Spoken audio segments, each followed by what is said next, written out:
Tonight, Simon, we have another exciting episode of the Dip a Toe Show. We're going to dive deep into the innovative world where real life events meet cutting edge Web3 technology. So we're thrilled to have a powerhouse lineup of guests who are revolutionizing how businesses build community, culture, and connections through merchandise, ticketing, and unforgettable experiences. These pioneers started with a merch platform for bars and restaurants that evolved into powerful ticketing solution based on client demand. And they're now crafting a full ecosystem powered by the scalable Enigma architecture. It's all about empowering businesses with tools for real world meetups, innovative promotions, and merch while onboarding Web2 audiences into a secure, complementary Web3 future. So get ready, guys, for insights on how they're blending the best of both worlds to create a safer, more engaging way to connect with your fans, brands, and communities. So please give a warm welcome to Tyler Boone. He's the founder of the TI Project. He brings premium titanium merch and NFC embedded pieces that bridge the physical and digital worlds, turning everyday items into functional NFTs and tickets. And we have Fredo, I know I'm going to say it wrong, Ayala. And he's the brilliant developer behind the Merch Mob ecosystem, making it all run smoothly. And in the second hour, we're going to have Harris Nussbaum, the visionary founder behind Enigma. So without further ado, let's welcome Alfredo and Tyler into the show. Thank you, guys. So, gentlemen, how are you doing this evening? Wonderful. You nailed my last name perfectly. Oh, I practiced like last night. Because I knew I was gonna mess it up, and then I'm like, oh geez, and then soon, and then I choked. But I appreciate that I said it right. Oh yeah, you got it right. So you guys are building something pretty darn cool. But before we get to that, I would love for you each to introduce yourselves, tell us a little bit about your background, and then how you got into crypto, how long you've been in it, that sort of thing. And so whoever would like to go first. I'll start first because sure. my background's a little bit longer. I'm a little bit older, right? I got like 10 years on. Older and wiser, my friend. Yeah, it's been quite a journey to get here, but I'm finally glad we've circled back around where I have time to start talking about who we are, what we're doing, and why we're doing it, right? So to start out with, I started studying money when I was 16, right? My primary focus was specific. Sorry, Stone just texted me because my ADHD is fucking bothering him, and so I had to stop and read that so I could respond. So going back, stop texting, Stone. No distractions. Absolutely love Stone. Got to meet him and Mr. Zam in Vegas. So very, very happy. Great partners. They're wonderful individuals. Got to hang out with them. So I started studying money at a project-based school when I was 16. At that age, I was just kind of too smart for my own good. And I didn't realize that teachers were giving me math problems that were unsolved. They were essentially setting me up to like infinite research on like, go figure this out, right? Somewhere along the line, you'll be able to use this. So, I graduated early from high school. I graduated early from college. By the time I was 22, I had my security licenses from JP Morgan. I was working on the West Coast, and I was the last generation of banker who was allowed to submit trades for packaged goods within the branches. So I was working at the time for a project I was rolling out called JP Morgan Chase Private Client, and its goal and intention was specifically to handle the needs of high net worth individuals in Orange County, California, and the whole ivory tower. While being there, my managers kept telling me I was too smart for my own good. So when I passed the insurance licenses and the security license, I only got one answer wrong.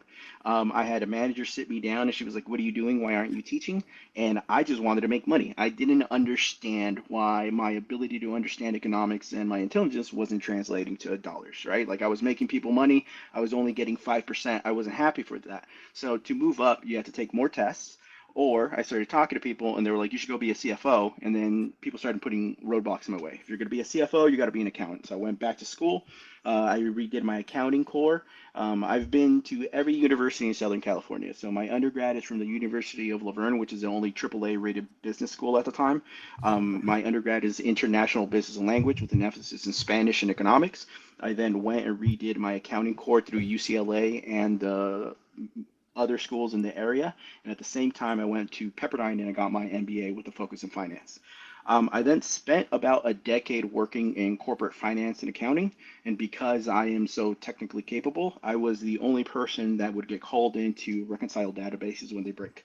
So if there's a tax database and it doesn't sum up, or if there's an HR database with things like people's pension payments, I will reconcile it down to the penny by hand, and then I will build the logic in math that can be translated to code that they can then take on and get beyond that bottleneck. Nice. I was working at my, yeah. Any questions? I'll stop there. I could keep I going mean, with this forever, right? I'm like, whoo, yeah, you're blowing my Nah, socks. jump, My man, socks jump, are jump. falling off, Fredo. They're off. My socks are off. I got to put them back on. Here we go. Continue, Okay. sir. Okay, so that's the I would call that like my formative years in corporate America, right? I got to work with Fortune 10 companies, all the Fortune 10 companies and banks, all the way to Fortune 499. And the insight that that gave me was the ability to understand that the difference between a Fortune 1 company, 50 people, and a Fortune 500 company is their systems. It's how good they're capable of rolling through issues, and how easy it is to mitigate that, right? As you started the show, right, you were talking about those technology holdups and how data and access gets in the way very often. I worked on a really big project with access to the big four accounting firms as our external partners, and I was the driving logistical partner on the inside. And what that gave me insight to was that the fact that a lot of these older systems, they don't get a chance to roll over to newer technology because they have decades of tech debt. You're talking about something that originally started for real estate that we took and started adding job costing to, that was using a widget from another partner that was off the shelf but had some custom bridging in between. And then when you try to take those tables and you're like, oh, we got to roll them over for the next year and we're going to load them into Microsoft Dynamics, I now have to take my team of 12 and verbally beat them over the head to try to get those numbers right. And almost never do those numbers line up, right? Right. I then left corporate America from that experience, and I actually started consulting for them because I realized that, if I was solving the same problem over and over again at one company, I was never going to make more money. I would save them millions of dollars, and I would get $70,000, right? That's what I was worth in 2017 in Texas as an accountant. Can I ask you a question real quick? Sure. Can I ask you a question? Please. I'm wondering if you got more respect as a consultant as you did as an employee when you came in to help these people, right? Yeah. Absolutely. I mean, because you have a license, to shoot, but no gun, or you have a gun, but no, what I'm saying, like people don't want to listen to the accounting people at all. Right. Like you are the worst person ever.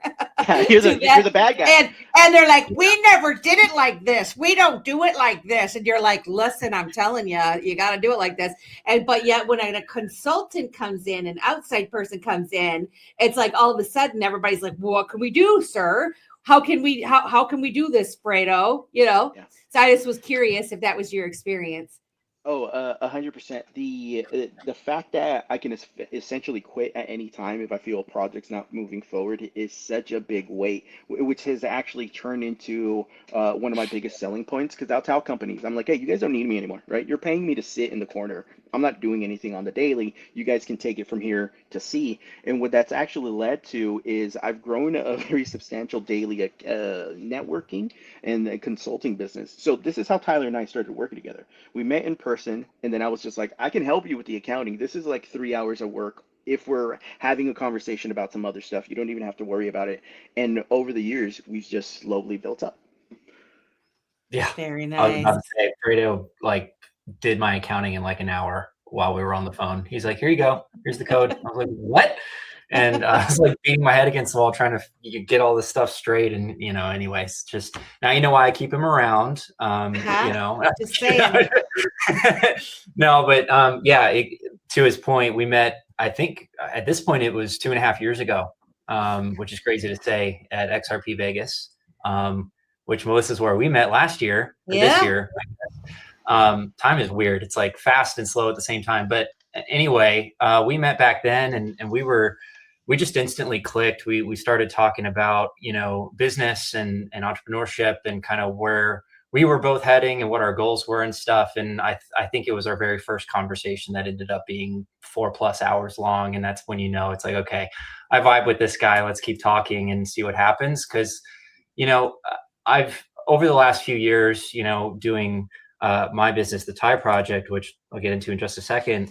There's been people that have come, along the way who, it's like we would work together, but it would seem very extractive. And in those relationships, they just kind of died off very quickly. Whereas with Fredo, it was the kind of exact opposite of that. Like, how can I help you instead? And that's obviously a much healthier relationship. And so I don't know, we were just able to kind of build what we were both building in parallel with each other and then find synergies along the way. And so, we found some pretty substantial product market fit. It was almost like we were fitting the puzzle pieces together. I was gonna say, do you mind if we talk a little bit more about the first XRP Vegas? Just because I know we're gonna jump right to products, but like as Tyler said, time is such a weird concept because we've been 4 months ago, Event Mob didn't exist. It was just a concept. And then on September 27th, I got a document and I was like, I can build this in the next 3 months. And now we're here, right?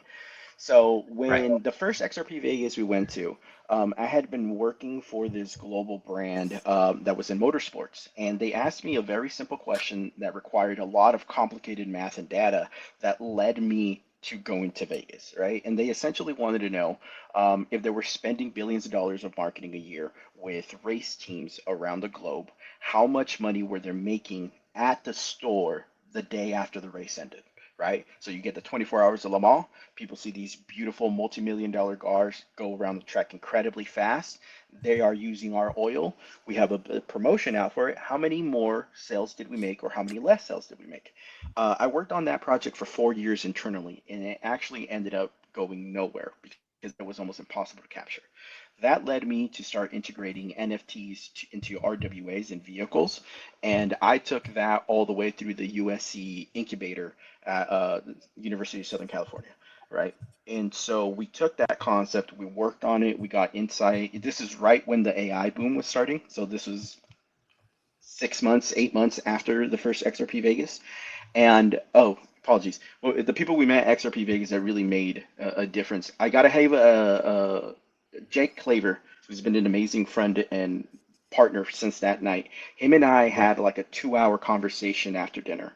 And almost everybody else I meet in this space hears me talk about this and they go, yo, you got to focus on one thing. And what that really tells me is they don't understand what I'm building, because I am focusing on one thing, but they can't encapsulate the one thing that I'm building. Jake that night looked me in the eyes and I said, hey, I know this is a big idea, but I got it. Like we can make this happen. And he says, no, I think you need to build bigger. And that's when I knew. I was like, okay, this is one of the guys to meet. That the person who introduced me to Jake was actually Ray Fuentes.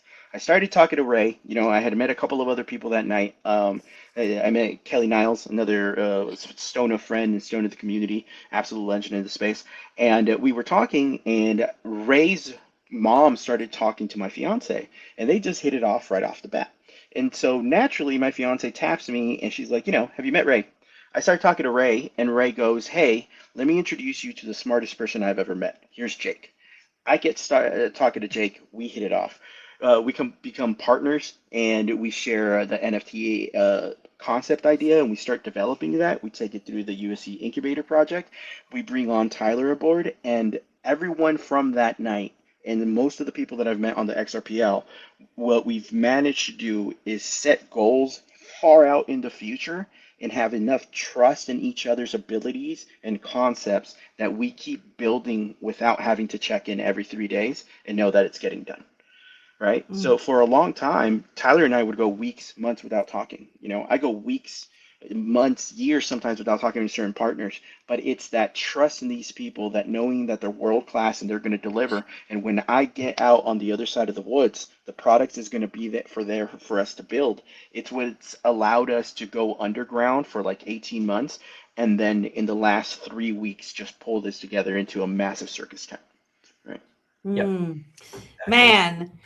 Yeah, I love that. And we've interviewed you, Tyler, before with the TI project, but for the folks that don't remember or didn't catch that show, tell us a little bit about yourself and what the TI project is, and hit it home why you were such a great choice for Fredo to choose to be part of this team.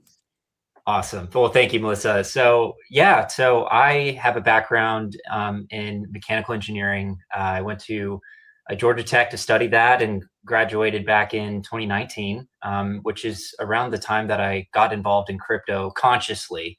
I got involved a couple years prior to that when everything was going crazy, but I didn't really understand it at the time. And so I wanted to, once I got back into it and wasn't chasing the wave anymore, that was around 2019 timeframe. But I was watching the charts for the longest time, kind of making myself go insane because, I had no control over what was happening, but I kind of understood the future of like trajectory wise where things were going. But man, I just felt helpless just sitting there watching it do nothing for years, as we all are very familiar with. Right. And so I wanted to somehow take control of my own destiny, if you will, and like monetize my interest in the space so that I could at least justify the time spent looking into it and, being in the community, et cetera. And that's kind of where the TIE project came about. I started making merchandise for the crypto community. I believe I started actually in the casino coin space. And I still to this day have my profile picture as a casino coin ring. And I don't think I'll ever change it just out of respect because they put me on the map in a way. They let me use their brand and they were cool with it. And they're such great people. Shout out to Daniel. And at the time, Quad Jacks was involved with them too, for all the OGs who know. And they were good friends for the longest time. But anyway, then I kind of graduated into like XRP at large, worked with other NFT projects, worked with Gala Games, Flare Networks, and just sort of expanded out. And as time went on, I realized that some of like the biggest clients that I had actually came from affiliate networks, right, through other chains and stuff, from groups. And I was like seeing all the success from that one sales channel, and was like, how can I replicate this and find multiple opportunities that are similar in profile to this? And so that's when I started thinking more in terms of B2B as opposed to just direct to consumer like I've been doing.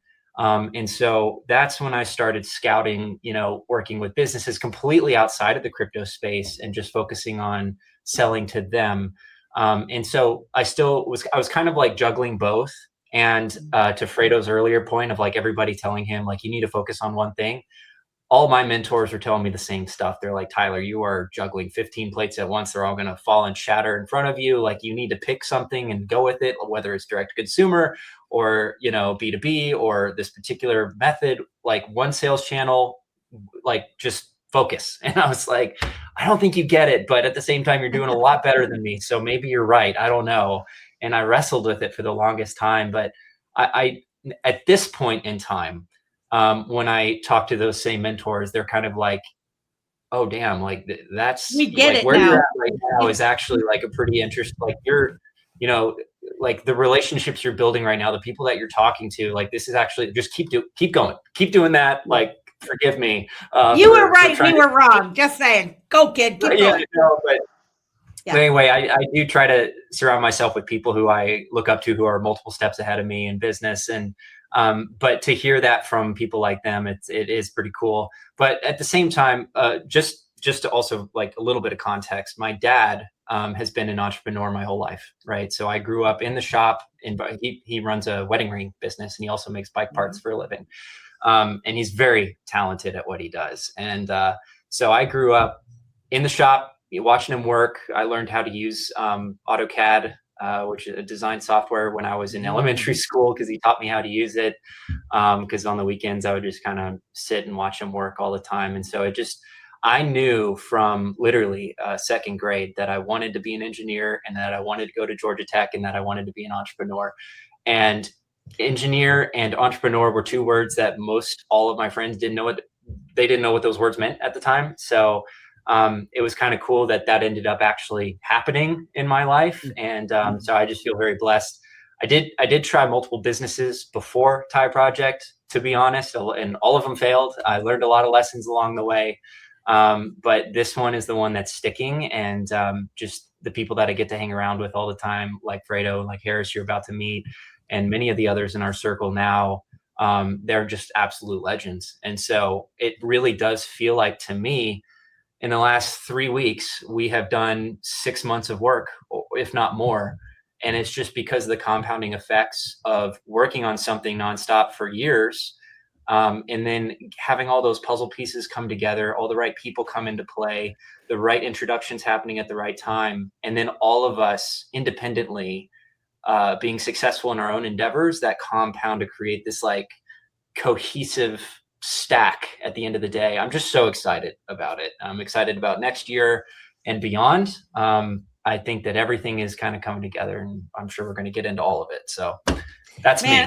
I tell you this, and you both touched on it.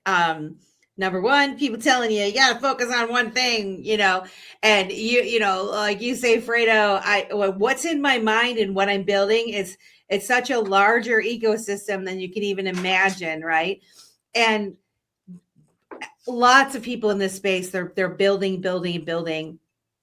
And it's awesome to see when 2 or 3 or 4 or 10 people are willing to go, you know what, I've built this, but we're together, we're stronger, right? We're stronger. Our expertise, we can either compete with each other in these little things and be out here all on an island by yourself, or we can come in, work together, and boom, take the audience by storm. And that is what, I mean, we're going to learn more about what you're doing, but from what I've heard so far and what I know so far, I'm very impressed with it. And, you have someone like Fredo here who knows, there's something to do with knowing about accounting. Okay. So that tells me, a lot more than just numbers. You know about contracts, about legislation and laws and the way that things are supposed to be done. You know about business acumen. You know about a lot if you were in accounting and dealing with that. Couple that with knowing about technology and how to build things. And, I've been told you're the silent architect that's been behind building this what they call the mob ecosystem. And then, of course, Tyler, I was already impressed with you when we had you on Dip a Toe Show not too long ago, talking about your project.